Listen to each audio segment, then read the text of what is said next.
নদীর মাছগুলো তার কোমল পাদুখানি ঠুকরে রক্তাক্ত করে দিচ্ছে। ব্যথিত দেহা, বিপন্না, বেপথুমতি দেবীর দুঃখ দেখে একটা বড় মাছ দাঁত বার করে হিংস্র হাসি হাসছে।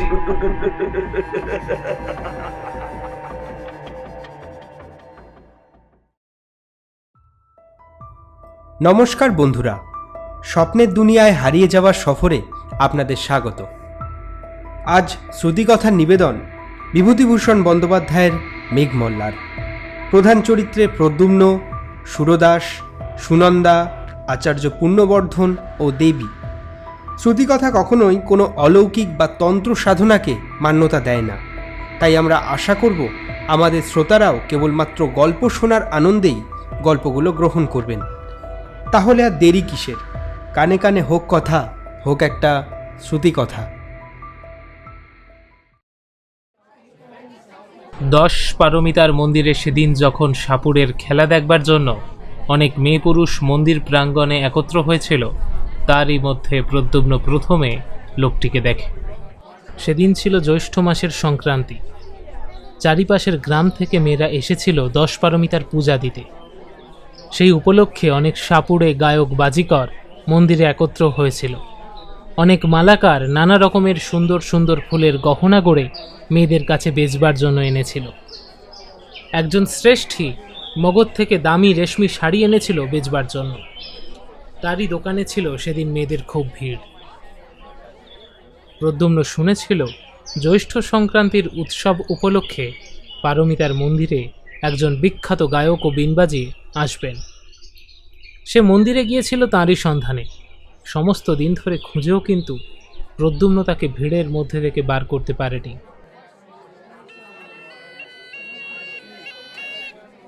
সন্ধ্যার কিছু পূর্বে মন্দিরের উঠোনে একজন সাপুড়ে অদ্ভুত অদ্ভুত সাপের খেলা দেখাতে আরম্ভ করলে, আর তারই চারিধারে অনেকগুলি কৌতুকপ্রিয়া মেয়ে জমে গেল।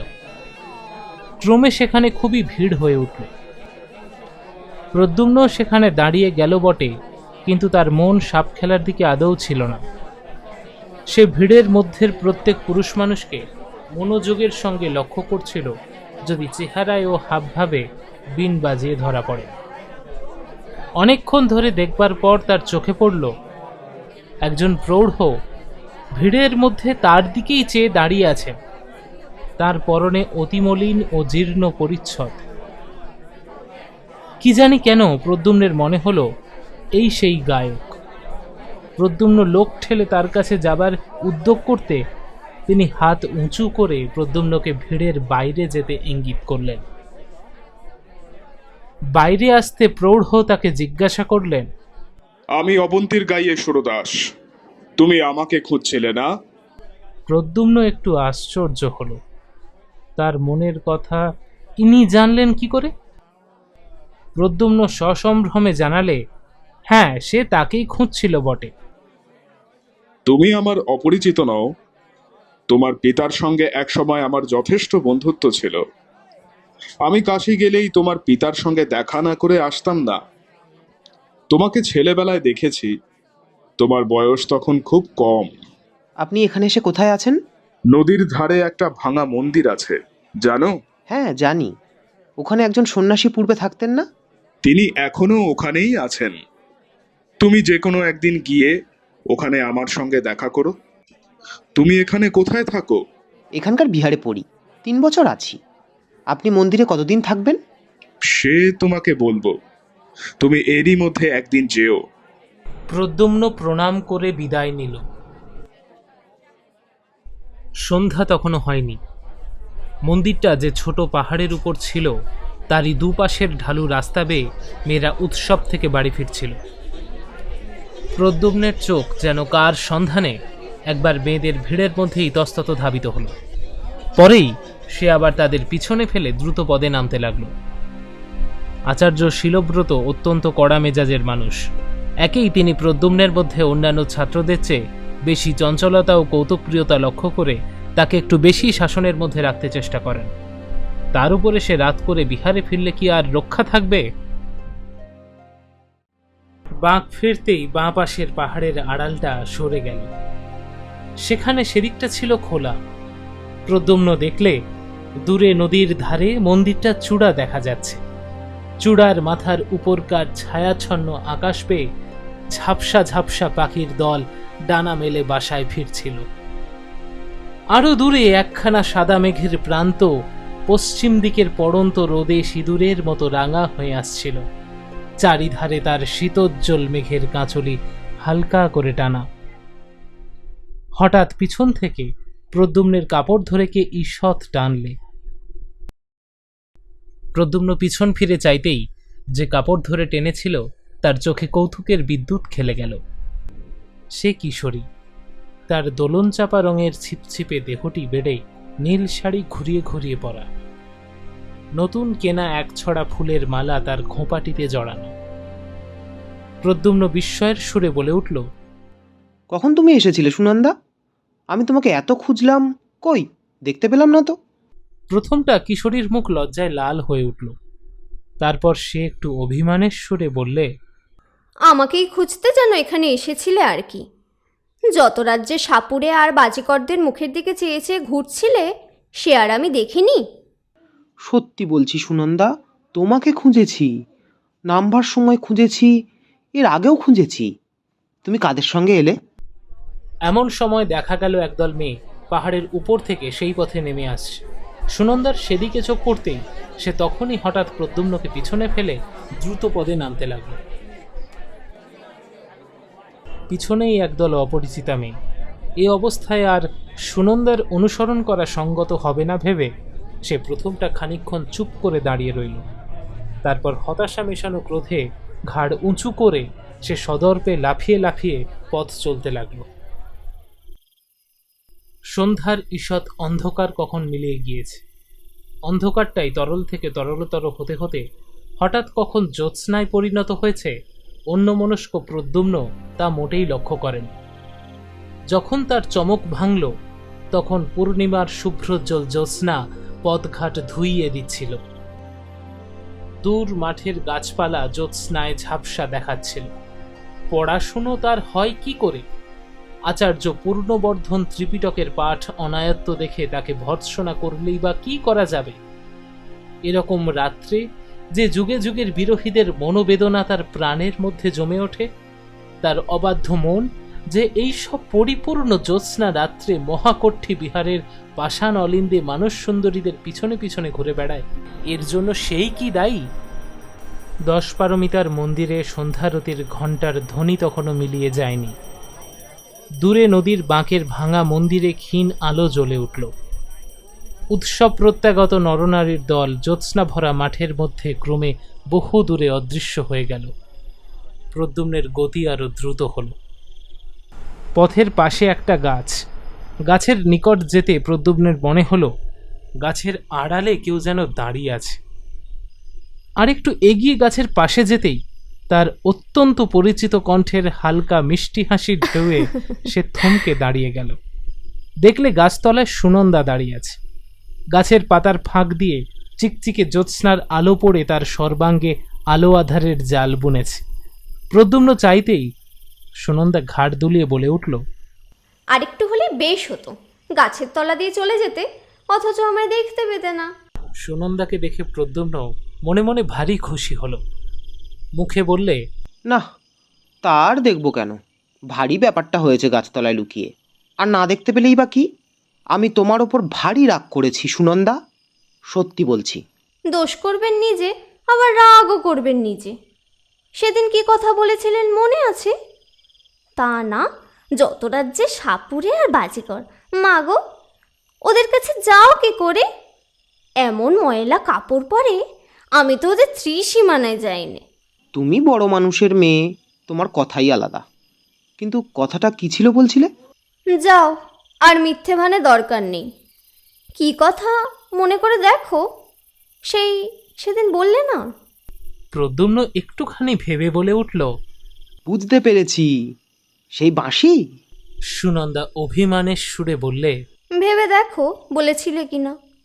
আমি দুপুরবেলা থেকে মন্দিরে এসে বসে আছি, একে তো এলেন বেলা করে, তার উপর যাও। প্রদ্যুম্ন এবার হেসে উঠল। আচ্ছা সুনন্দা, যদি তুমি আমায় দেখতেই পেয়েছিলে তো আমায় ডাকবে না কেন? আমি কি একা ছিলাম? দুপুরবেলায় আমি একা এসেছিলাম বটে, কিন্তু তখন তো আর তুমি আসোনি। তারপর আমাদের গায়ের মেয়েরা সব এলো যে, কি করে ডাকবো? আচ্ছা, ধরে নিলাম আমার দোষ হয়েছে। তবে তুমি যে বারবার সাপুড়ে আর বাজিকরদের কথা বলছো সুনন্দা, সাপুড়ে আর বাজিকরদের আমি খুঁজিনি। শুনেছিলাম অবন্তী থেকে একজন বড় বিন বাজিয়ে আসবেন। তুমি তো জানো আমার অনেক দিন থেকে বিন শিখবার বড় ইচ্ছা, তাই তার সন্ধানে ঘুরছিলাম। তার দেখাও পেয়েছি। তিনি এখনকার নদীর ধারের দেউলে থাকেন। ভালো কথা। তোমার বাবা কোথায়? বাবা 3-4 দিন হলো কৌশাম্বী গিয়েছেন মহারাজের ডাকে। ওহো, তাই? নইলে আমি ভাবছি এত রাত পর্যন্ত সুনন্দা কি। সুনন্দা তাড়াতাড়ি প্রদ্যুম্নের মুখে নিজের হাত দুটি চাপা দিয়ে লজ্জিত মুখে বললে, চুপ চুপ, তোমার কি এতটুকু কাণ্ডজ্ঞান নেই? এক্ষুনি যে আড়তে দেখে সব লোক ফিরবে। প্রদ্যুম্ন হাসি থামিয়ে বললে, এবার কিন্তু তোমার বাবা এলে বলে দেবো নিশ্চয়। রাগের সুরে সুনন্দা বললে, দিও বলে, এমনি আমি মন্দিরে আরতি পর্যন্ত থাকি, তিনি জানেন। প্রদ্যুম্ন সুনন্দার সুগঠিত পুষ্পপেলব দক্ষিণ বাহুটি নিজের হাতের মধ্যে বেষ্টন করে নিলে। তারপর বললে, আচ্ছা থাক, বলে দেবো না। চলো সুনন্দা, তোমায় বাঁশি শোনাই। আমার সঙ্গেই আছে, সত্যি বলছি। তোমায় শোনাবার জন্যই এনেছিলাম। তবে ওকে খুঁজছিলাম বিনাটা ভালো করে শিখবো বলে। নদীর ধারে এসে কিন্তু প্রদ্যুম্ন বড় নিরুৎসাহ হয়ে পড়ল। সে বাঁশি বাজালে বটে, কিন্তু সে যেন ভাষা ভাষা। সুরের সঙ্গে তাতে তার প্রাণের কোনো যোগ রইল না। তারা দুজনে নির্জনে আরো কতবার বসেছে। প্রদ্যুম্নের বাঁশি শুনতে সুনন্দা ভালোবাসত বলে প্রদ্যুম্ন যখনই বিহার থেকে বাইরে আসতো বাঁশিটির সঙ্গে আনত। প্রদ্যুম্নের বাঁশির অলস স্বপ্নময় সুরের মধ্যে দিয়ে কতদিন উভয়ের অজ্ঞাতে রোদ ভরা মধ্যাহ্ন গিয়ে সন্ধ্যার অন্ধকার নেমে এসেছে। কিন্তু দুজনে এক হলে প্রদ্যুম্নের এরকম নিরুৎসাহ ভাব তো সুনন্দা আর কখনো লক্ষ্য করেনি। কি জানি কেন প্রদ্যুম্নের বারবার মনে আসছিল সেই জীর্ণ পরিচ্ছদ পরা অদ্ভুত দর্শন গায়ক সুরদাসের কথা। তাদের বিহারের কলাবিদ ভিক্ষু বসুব্রতের আঁকা জরার চিত্রের মতোই লোকটা কেমন কুশ্রী, লোল চর্ম, শীর্ণ দর্শন, পুরাতন পুঁথির ভূর্জপত্রের মতো ওর পরিচ্ছেদের কেমন একটা অপ্রীতিকর মেটে লাল রং। তার পরদিন সকালে প্রদ্যুম্ন নদীর ধারের ভাঙা মন্দিরে গেল। সেটার দেবমূর্তি বহুদিন অন্তর্হিত। সমস্ত গায়ে বড় বড় ফাটল, সাপখোপের বাস। নিকটবর্তী গ্রামবাসীরা সেদিকে বড় কেউ একটা আসত না। একজন আজীবক সন্ন্যাসী আজ প্রায় 7-8 মাস হলো সেখানে বাস করছেন। তারই 2-4 জন অনুগত ভক্ত মাঝে মাঝে আসত যেত বলে মন্দিরের পথ আজকাল অপেক্ষাকৃত ভালো আছে। অর্ধ অন্ধকার মন্দিরের মধ্যে প্রদ্যুম্নের সঙ্গে সুরদাসের সাক্ষাৎ হলো। সুরদাস প্রদ্যুম্নকে দেখে খুব আনন্দ প্রকাশ করলেন। তারপর বললেন, চলো বাইরে গিয়ে বসি, এখানে বড় অন্ধকার। বাইরে গিয়ে সুরদাস আলোতে প্রদ্যুম্নের মুখ ভালো করে দেখলেন। তারপর যেন আপন মনে বলতে লাগলেন, হবে, তোমার দ্বারাই হবে, আমি তা জানতাম। প্রদ্যুম্ন সুরদাসের মূর্তি দূর থেকে দেখে যে অস্বাচ্ছন্দ্য অনুভব করেছিল তার নিকটে এসে কিন্তু প্রদ্যুম্নের সে ভাব কেটে গেল। সে লক্ষ্য করলে সুরদাসের মুখশ্রী একটু কুদর্শন হলেও প্রতিভা ব্যঞ্জক। আমি ভাবছিলাম তুমি আজ আসবে। হ্যাঁ, তোমার পিতা তো একজন প্রসিদ্ধ গায়ক ছিলেন। তুমি নিজে কিছু শিখেছো? প্রদ্যুম্ন লজ্জিত মুখে উত্তর দিলেন, একটু আধটু বাঁশি বাজাতে পারি। সুরদাস উৎসাহের সুরে বললেন, পারা তো উচিত। তোমার বাবাকে জানতো না এমন লোক এদেশে খুব কম আছে। প্রতি উৎসবেই কৌশাম্বী থেকে তোমার বাবার নিমন্ত্রণ পত্র আসতো। হ্যাঁ, আমি শুনেছি তুমি নাকি বাঁশিতে বেশ মেঘমল্লার আলাপ করতে পারো। প্রদ্যুম্ন বিনীতভাবে উত্তর দিল, বিশেষ যে কিছু জানি তা নয়, যা মনে আসে তাই বাজাই। তবে মেঘমল্লার মাঝে মাঝে বাজিয়েছি। সুরদাস বললেন, কই দেখি, তুমি কেমন শিখেছো? প্রদ্যুম্ন বাঁশি বাজাতে লাগল। তার পিতা তাকে বাল্যকালে যত্ন করে রাগরাগিনী শেখাতেন। তাছাড়া সঙ্গীতে প্রদ্যুম্নের একটা স্বাভাবিক ক্ষমতাও ছিল। তার আলাপ অতি মধুর হল। লতাপাতা ফুল ফলের মাঝখান বেয়ে উদার নীল আকাশ আর জ্যোৎস্না রাতের মর্ম ফেটে যে রসধারা বিশ্বে সবসময় ঝরে পড়ছে, তার বাঁশির গানে সে রস যেন মূর্ত হয়ে উঠল। সুরদাস বোধহয় এতটা আশা করেননি। তিনি প্রদ্যুম্নকে আলিঙ্গন করে বললেন, ইন্দ্রদুম্নের ছেলে যে এমন হবে সেটা বেশি কথা নয়। বুঝতে পেরেছি, তুমিই পারবে, এ আমি আগেও জানতাম। নিজের প্রশংসাবাদে প্রদ্যুম্নের তরুণ সুন্দর মুখ লজ্জায় লাল হয়ে উঠল। অন্যান্য দু এক কথার পর প্রদ্যুম্ন বিদায় নিতে উদ্যত হলে সুরদাস তাকে বললেন, শোনো প্রদ্যুম্ন, একটা গোপনীয় কথা তোমার সঙ্গে আছে। তোমাকে এ কথা বলবো বলে পূর্বেও আমি তোমার খোঁজ করেছিলাম। তোমাকে পেয়ে খুব ভালোই হয়েছে।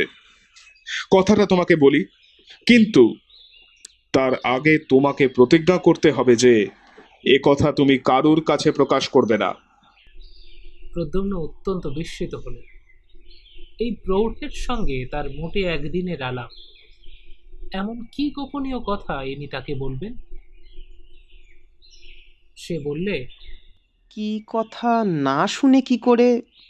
সুরদাস বললেন, তুমি ভেবো না, কোনো অনিষ্টজনক ব্যাপার হলে আমি তোমাকে বলতাম না। কি কথা জানবার জন্য প্রদ্যুম্নের অত্যন্ত কৌতূহল হলো। সে প্রতিজ্ঞা করলে সুরদাসের কথা কারো কাছে প্রকাশ করবে না।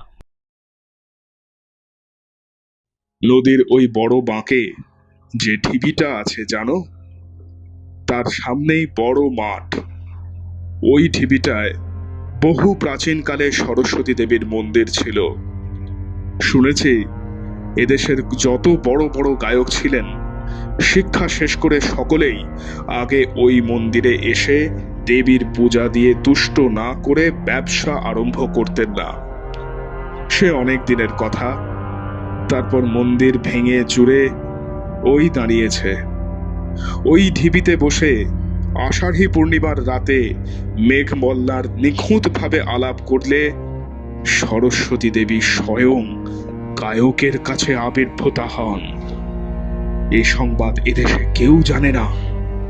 আষাঢ়, শ্রাবণ, ভাদ্র এই 3 মাসের 3 পূর্ণিমায় প্রতিবার তাকে আনতে পারা যায়, তবে তার পরে গায়ক সঙ্গীতে সিদ্ধ হয়। তারপরে সঙ্গীত সংক্রান্ত কোনো বিষয় তখন গায়কের কাছে অজ্ঞাত থাকে না। তবে একটা কথা আছে, যে গায়ক বর প্রার্থনা করবে সে অবিবাহিত হওয়া চাই।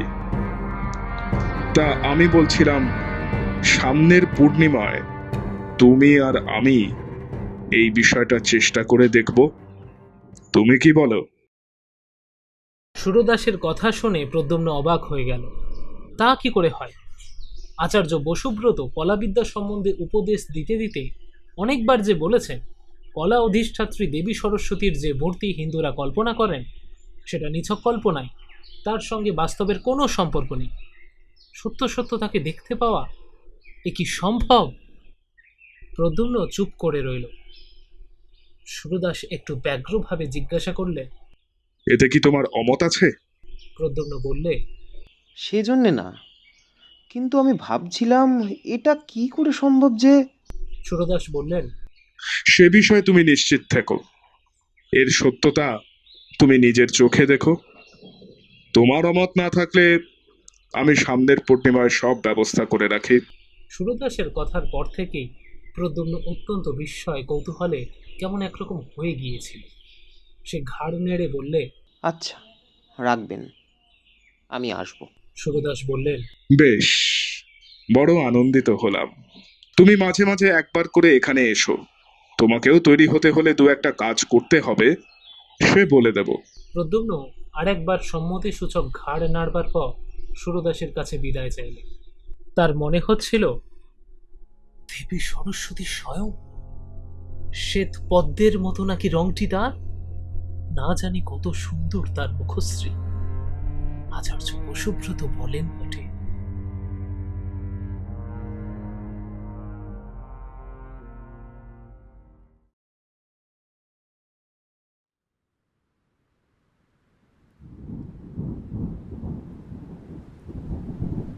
ভদ্রাবতী নদীর ধারে শাল পিয়াল তমাল বনে সেবার ঘনঘোর বর্ষা নামল।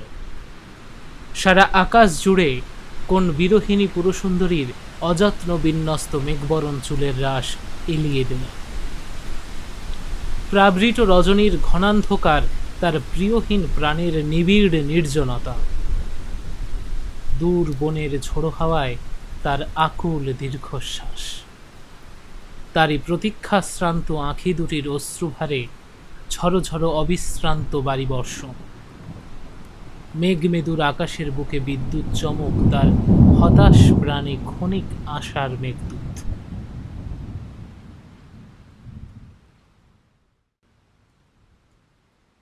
আষাঢ়ী পূর্ণিমার রাতে প্রদ্যুম্ন সুরদাসের সঙ্গে নদীর ঘাটে গেল। তারা যখন সেখানে পৌঁছল তখন মেঘ নেমে সমস্ত আকাশ ছেয়ে ফেলেছে। চারিদিক তরল অন্ধকারে অস্পষ্ট দেখাচ্ছে। প্রদ্যুম্ন সুরদাসের কথা মতো নদী থেকে স্নান করে এসে বস্ত্র পরিবর্তন করলেন। সঙ্গীর ক্রিয়াকলাপে প্রদ্যুম্ন বুঝতে পারলে তিনি একজন তান্ত্রিক। তাদের বিহারে একজন ভিক্ষুক ছিলেন, তিনি যোগাচার্য পদ্মসম্ভবের শিষ্য। সেই ভিক্ষুর কাছে তান্ত্রিক ক্রিয়াকলাপের কথা কিছু কিছু সে শুনেছিল। সুরদাস অনেকগুলো রক্তজবার মালা সঙ্গে করে এনেছিলেন। তার মধ্যে কতকগুলো তিনি নিজে পড়লেন, কতকগুলো প্রদ্যুম্নকে পড়তে বললেন। ছোট মড়ার মাথার খুলিতে তেল সলতে দিয়ে প্রদীপ জ্বাললেন। তার পূজার আয়োজনে সাহায্য করতে করতে প্রদ্যুম্ন হাঁপিয়ে পড়ল। ব্যাপারটা শেষ পর্যন্ত কি দাঁড়ায় দেখবার জন্য তার মনে এত কৌতূহল হচ্ছিল যে অন্ধকার রাতে একজন প্রায় অপরিচিত তান্ত্রিকের সঙ্গে একা থাকবার ভয়ের দিকটা তার একেবারেই চোখে পড়ল না। অনেক রাত্রে হোম শেষ হলো। সুরদাস বললেন, প্রদ্যুম্ন, তুমি এবার তোমার কাজ আরম্ভ করো। আমার কাজ শেষ হয়েছে। খুব সাবধান, তোমার কৃতিত্বের ওপর এর সাফল্য নির্ভর করছে। তার চোখের কেমন একটা ক্ষুধিত দৃষ্টি যেন প্রদ্যুম্নের ভালো লাগলো না। কিন্তু তবু সে বসে এক মনে বাঁশিতে মেঘমল্লার আলাপ আরম্ভ করলে। তখন আকাশ বাতাস নীরব। অন্ধকারে সামনের মাঠটায় কিচ্ছু দেখবার উপায় নেই। শালবনের ডালপালায় বাতাস লেগে একরকম অস্পষ্ট শব্দ হচ্ছে। বড় মাঠের পারে শালবনের কাছে দিকচক্র বালের ধারে নৈশ প্রকৃতি পৃথিবীর বুকের অন্ধকার পুষ্পসজ্জায় তার অঞ্চল বিছিয়েছে। শুধু বিশ্রাম ছিল না ভদ্রাবতীর। সে কোন অনন্তের সঙ্গে নিজেকে মিশিয়ে দেবার আকুল আগ্রহে একটানা বয়ে চলেছে। মৃদু গুঞ্জনে আনন্দ সঙ্গীত গাইতে গাইতে, কুলে তাল দিতে দিতে।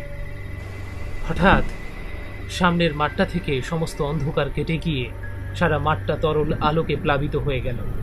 প্রদ্যুম্ন সবিস্ময় দেখলে মাঠের মাঝখানে শত পূর্ণিমার জ্যোৎস্নার মতো অপরূপ আলোর মণ্ডলে কে এক জ্যোৎস্না বরণী অনিন্দ সুন্দরী মহিমাময়ী তরুণী। তার নিবিড় কৃষ্ণ কেশরাজি অযত্ন বিন্যস্তভাবে তার অপূর্ব গ্রীবাদেশের পাশ দিয়ে ছড়িয়ে পড়েছে। তার আয়ত নয়নের দীর্ঘ কৃষ্ণপক্ষ কোনো স্বর্গীয় শিল্পীর তুলি দিয়ে আঁকা। তার তুষার ধবল বাহুবল্লী দিব্য পুষ্পাভরণে মণ্ডিত। তার ক্ষীণকোটি নীল বসনের মধ্যে অর্ধলুক্কায়িত মণিমেখলায় দীপ্তিমান। তার রক্তকমলের মতো পা দুটিকে বুক পেতে নেবার জন্যে মাটিতে বাসন্তী পুষ্পের দল ফুটে উঠেছে। হ্যাঁ, এই তো দেবী বাণী। এর বিনার মঙ্গল ঝংকারে দেশে দেশে শিল্পীদের সৌন্দর্য তৃষ্ণা সৃষ্টিমুখী হয়ে উঠেছে। এর আশীর্বাদে দিকে দিকে সত্যের প্রাণ প্রতিষ্ঠা হচ্ছে। এরই প্রাণের ভাণ্ডারে বিশ্বের সৌন্দর্য ভাণ্ডার নিত্য অফুরন্ত রয়েছে। শাশ্বত এর মহিমা, অক্ষয়ের দান, চিরনূতন এর বাণী।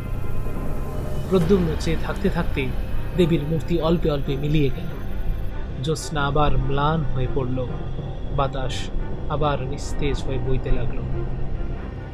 অনেকক্ষণ প্রদ্যুম্নের কেমন একটা মোহের ভাব দূর হলো না। সে যা দেখলে, এ স্বপ্ন না সত্যি? অবশেষে সুরদাসের কথায় তার চমক ভাঙল।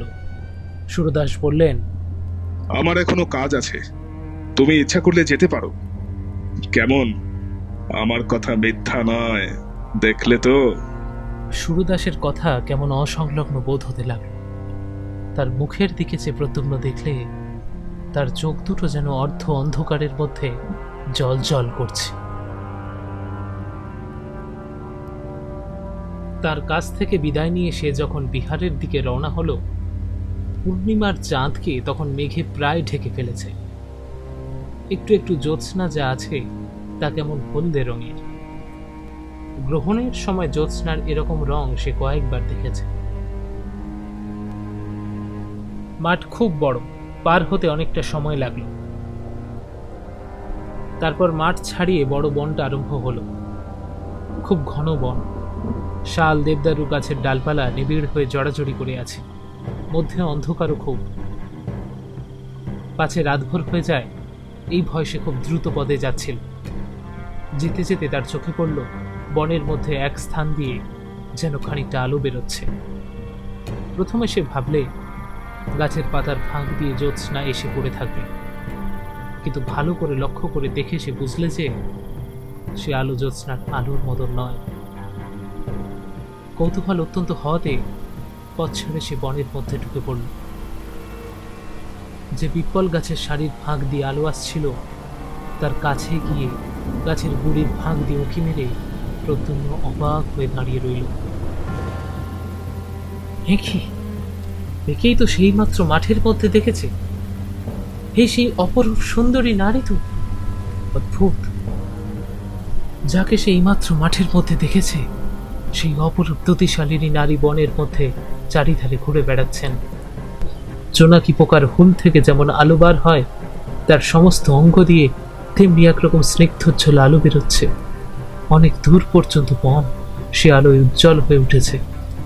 আর একটু নিকটে গিয়ে সে লক্ষ্য করলে তার আয়ত চক্ষু দুটি অর্ধ নির্মিলিত, যেন কেমন নেশার ঘরে তিনি চারিপাশে হাত ধরে পার হবার পথ খুঁজে বেড়াচ্ছেন, কিন্তু তা না পেয়ে পিপ্পল গাছগুলো চারিধারে চক্রাকারে ঘুরছে। তার মুখশ্রী অত্যন্ত বিপন্নের মতো। প্রদ্যুম্নের হঠাৎ বড় ভয় হলো। সে ভাবলে মাঠে সরস্বতী দেবীর দর্শন থেকে আর এই পর্যন্ত ঘটনাটা আগাগোড়া ভৌতিক। এই নিশীথ রাত্রে শালের বনে নইলে একই কাণ্ড।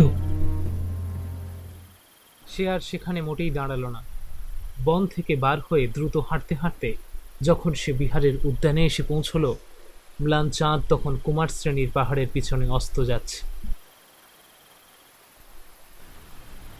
ভোর রাত্রে শয্যায় শুয়ে ঘুমিয়ে পড়ে সে স্বপ্ন দেখলে ভদ্রাবতীর গভীর কালো জলের তলায় রাতের অন্ধকারে কি এক দেবী পথ হারিয়ে ফেলেছেন। তিনি যতই ওপরে উঠবার চেষ্টা করছেন, জলের ঢেউ তাকে ততই বাধা দিচ্ছে। নদীর জলে তার অঙ্গের জ্যোতি ততই নিভে আসছে, অন্ধকার ততই তার চারিপাশে গাঢ় হয়ে আসছে।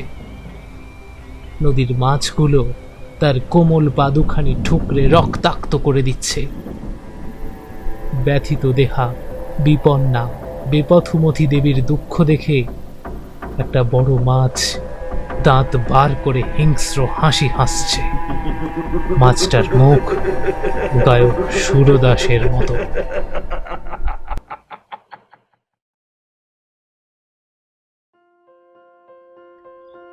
শেষ হলো মেঘমল্লারের প্রথম পর্ব। প্রদ্যুম্নের ভূমিকায় পুষ্কল, সুনন্দার ভূমিকায় দিয়া, সুরদাসের ভূমিকায় অর্পণ ভৌমিক, গল্পের কথক অনির্বাণ, গল্পের পরিচালনা অর্পণ ভৌমিক, সমগ্র পরিচালনা তথা আবহ নির্মাণ, পোস্টার ডিজাইন এবং গল্পের সূত্রধর সৌম্যদীপ। মেঘমল্লারের প্রথম পর্ব কেমন লাগলো কমেন্ট করে জানাতে ভুলবেন না কিন্তু। যারা এখনও আমাদের চ্যানেলটিকে সাবস্ক্রাইব করেননি তারা অবশ্যই সাবস্ক্রাইব করে নেবেন এবং অল নোটিফিকেশন অন করে নেবেন, যাতে নতুন গল্প এলেই তার নোটিফিকেশন চলে যায় আপনার কাছে। খুব শীঘ্রই আমরা হাজির হব মেঘমল্লারের দ্বিতীয় এবং অন্তিম পর্ব নিয়ে।